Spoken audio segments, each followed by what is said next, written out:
محراب و منبر سیریز اکتساب سیرت النبی صلی اللہ علیہ وسلم، مصنف محمود فاروقی، مرتب مشہود فاروقی۔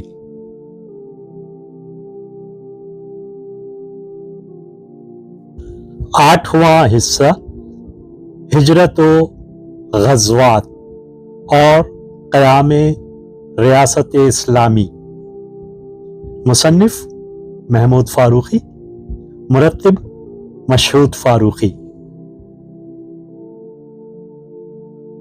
دوسرا باب فی سبیل اللہ، اللہ کی راہ میں اعتدال و میانہ روی سے خرچ کرنے کے احکام۔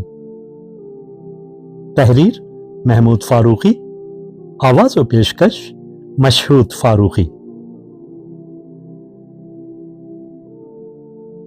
مدینہ میں اسلام کا جو نظام اجتماعی برپا ہوا تھا، اس نے ملکیت کے ایک تصور کو دنیا سے روشناس کرا دیا تھا۔ صدیوں سے جو نظام بادشاہت قائم تھا، اس میں بادشاہ مالک الملک سمجھا جاتا تھا۔ رعایا کے اموال و مساکن گو ان کے تصرف میں رہتے تھے، مگر عقیدہ یہی تھا کہ ان سب کا مالک حکمران وقت ہے۔ وہ جس کو چاہے جائیداد، زمین اور مال عطا کر دے، اور جس سے چاہے اس کا سب کچھ چھین لے۔ اس کا یہ حق ایک تسلیم شدہ قانون تھا، جس کے خلاف کوئی چارہ جوئی کی جا سکتی تھی، نہ کسی کے پاس اس کی اپیل ہو سکتی تھی۔ لوگ بادشاہ کا دیا کھاتے تھے اور پہنتے تھے، اور اس کی بے چوں چرا اطاعت کرتے تھے۔ مگر جب اسلامی معاشرہ وجود میں آیا تو ملکیت کا یہ تصور سرے سے بدل گیا۔ اسلام کے بنیادی عقیدے توحید کی روح سے اللہ صرف خالق ہی نہیں، بلکہ وہ انسانوں کا رب بھی ہے اور ان کا مالک بھی۔ انسان اور اس کے زیر تصرف تمام تر اشیاء صرف اللہ ہی کی ملکیت ہیں، جو انسان کو بطور امانت دی جاتی ہیں، اور ان کا باقاعدہ حساب کتاب رہتا ہے کہ کس کو کیا کچھ دیا گیا اور اس نے ان کو کس کس طرح استعمال کیا۔ اس بنیادی تصور پر اسلام کے نظام حکمرانی میں اور ملک کے ذرائع و وسائل، تمام تر اموال و املاک اور حکومت کے اختیارات نہ تو رعایا کی ملکیت ہوتے ہیں، نہ حکمرانوں کی، بلکہ وہ اللہ کی ملکیت ہوتے ہیں، جن کو اللہ نے رفاہ عامہ کے لیے وقف کر دیا ہے، اور جن کے انتظام پر حکمرانوں کو امین بنا کر مقرر کیا گیا ہے۔ سورہ توبہ میں یہودیوں پر قرآن نے یہی تنقید کی ہے کہ وہ لوگوں کے اموال ناجائز طور پر کھا جاتے ہیں۔ اے ایمان والو، جو یہود کے اکثر اور عالم پیشوا ہیں، یہ لوگوں کا مال ناجائز طور پر کھاتے ہیں اور اللہ کی راہ سے روکتے ہیں۔ اب جو لوگ سونا چاندی جمع کریں اور اسے اللہ کی راہ میں خرچ نہ کریں، تو انہیں تم دردناک عذاب کی خوشخبری سنا دو۔ مدینے کے اطراف جو یہودی آباد تھے، انہوں نے سود اور تجارت کے ذریعے قبائل عرب پر معاشی تسلط قائم کر رکھا تھا۔ حرص و لالچ، بخل اور تنگ دلی ان کا وتیرہ تھا۔ غیر تو غیر، وہ اپنوں کو بھی روپے پیسے کے معاملے میں دھوکہ دیتے تھے، ان کی حق تلفی کرنے سے باز نہیں آتے تھے، یہاں تک کہ جو صدقات و خیرات وہ اللہ کے نام سے جمع کرتے تھے، اس میں تغلب و تصرف کرتے رہتے تھے، اور اہل خیر جس غرض کے لیے ان کو روپیہ دیتے تھے، وہ उस पर खर्च करने के बजाय उसे अपना ذاتی माल बना लेते थे और इस तरह लोगों को मकासिदे इलाही पर लाने के बजाय उल्टे सद्दे राह बन जाते थे। यहूदियों की ये दराज दस्तियां सब पर अच्छी तरह वाज़ेह थीं। मदीना के रहने वालों का तो इनसे बरसों का वास्ता था।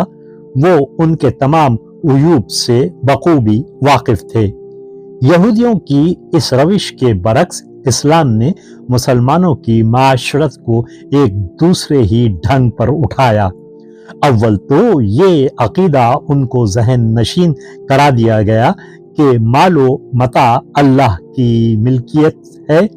फिर उनको ये अहकाम दिए गए कि वो अपने अंदोख्ते अल्लाह की राह में खर्च करते रहें, मगर साथ ही साथ उनको एतदाल व मयाना रवी की तालीम दी कि वो खर्च करने में हाथ को छलनी न बना दें कि खुद मोहताज होकर दूसरों के रहमो करम पर जा पड़े और ना इस तरह अपनी मुट्ठी बंद कर लें कि उन पर बुख्ल और कंजूसी का इल्जाम आए।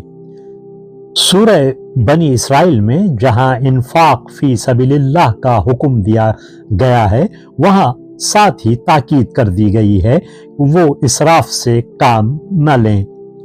अपने रिश्तेदारों को उनका हक दिया करो, मिस्कीनों और मुसाफिरों को भी, मगर अपनी दौलत से लुटाया मत करो। आगे चलकर इरशाद होता है, और अपने हाथ अपनी गर्दन में लपेटे मत रखना, यानी बुख्ल मत करना, और ना इन्हें पूरी तरह खुला रखना। इस तरह तुम लोगों की मलामत का निशाना बनोगे और मजबूर बैठे रहा करोगे। अल्लाह जिसे चाहता है खूब देता है और जांच कर उसकी हैसियत मुकर्रर करता है। वो अपने बंदों के अहवाल अच्छी तरह जानता पहचानता है। मदीना में रसूलुल्लाह की तालीम व तरबियत और आपके अमली नमूने ने लोगों को एतदाल व मयाना रवी का सलीका सिखा दिया था कि मदीना के लोग ना बकील और ना कंजूस थे और ना मसरफ व फजूल खर्च। हर एक के हुकूक की पासदारी करते थे, मगर हद एतदाल में रहकर। उनको ये एहसास बराबर रहता था कि ये मालो मता उनकी अपनी मलकियत तो है नहीं कि जिस तरह जी में आए खर्च करते रहें और जैसा चाहें जखीरा करते रहें। ये अल्लाह का माल था और वो अल्लाह के कादिम थे। मालिक ने जितना दूसरों को देने के लिए कहा उतना दूसरों को दे दिया, और जितना खुद अपने लिए खर्च करने की इजाजत दी उतना ही अपनी जात पर खर्च किया। और वो लोग जब खर्च करते हैं तो ना बेमहाबा ना तंगी के साथ, बल्कि मुनासिब दरमियानी राह अख्तियार करते हैं जो सबात बख्श हो। ये अहकाम व हिदायत तो आम और मामूली हालात के लिए थे, मगर हंगामी और गैर मामूली हालात में दूसरे अहकामात दिए गए हैं जिसमें ज्यादा से ज्यादा खर्च करने और ईसार व कुर्बानी से काम लेने की हिदायत की गई। जैसा कि सूरह बकरा में है, वो तुमसे दरियाफ्त करते हैं कि क्या कुछ खर्च कर डालें। कह दो जो जरूरत से जायद हो। अल्लाह ताला इस तरह अपनी आयात उन लोगों के लिए खोल खोल कर बयान फरमाता है जो गौर व फिक्र के अहल हैं। यही वजह है कि जब मदीना खतरात में घिरा हुआ था और चारों तरफ से मुखालिफों और दुश्मनों ने यलगार कर रखी थी, असहाबे रसूल ने अपने घर का तमाम अतर असासा लाकर ढेर कर दिया। किसी के पास अगर एक रस्सी का टुकड़ा था तो वो भी ले आया, और किसी के पास 1000 शुत्र बार था तो वो भी नजर कर दिया। और जब दीन की कश्ती इस गिरदाब से निकल आई और अल्लाह ने अपने वफादारों पर फजलो इनाम की बारिश कर दी, तो रसूल अल्लाह सल्लल्लाहु अलैहि वसल्लम और आपके जानशीनों ने लोगों को इतना कुछ दिया कि कोई किसी का मोहताज ना रहा।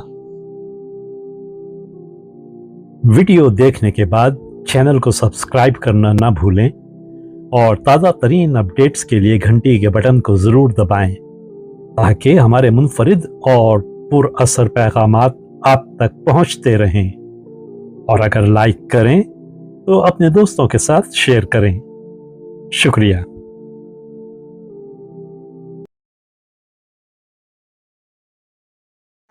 किरण किरण उजाला।